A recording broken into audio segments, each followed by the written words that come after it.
Hello friends, आज हम उन संख्याओं का स्क्वायर ज्ञात करने की ट्रिक ज्ञात करेंगे जो कि 1, 3, 6 और 9 के रिपीट होने से बनी है। जैसे 11 का स्क्वायर हमें ज्ञात करना है। इसके लिए हमें सबसे पहले क्या करना होता है, जिस तरह से 11 में दो एक है तो एक दो तक की गिनती लिखेंगे, 1, 2 और फिर वापस 1 तक चले जाएंगे।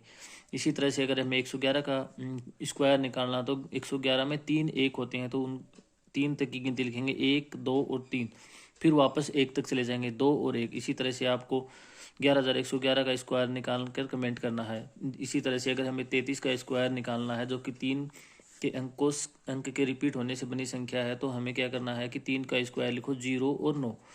फिर 9 से जितने 3 संख्या में है उससे एक कम 8, 9 से एक कम संख्या लिखेंगे। इसी तरह से 0 से एक ज़्यादा संख्या लिखेंगे, 1।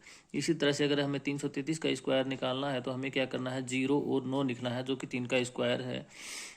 फिर 333 में तीन तीन तीन है तो हमें 2 8 लिखने हैं यहाँ पे। इसी तरह से यहाँ 2 1 लिखना है। इसी तरह से हमें 3,333 का स्क्वायर निकालना है। इसी प्रकार अगर हमें 66 का स्क्वायर निकालना हो तो हम क्या करेंगे, सबसे पहले 6 का स्क्वायर लिखेंगे, 36। फिर जितने 6 हैं उससे एक कम, उनसे एक कम की संख्या में 5 लिखेंगे। जैसे 6 से एक कम 5 लिखा है, यहाँ 3 4, 3 से एक बढ़ाकर 4 लिखेंगे।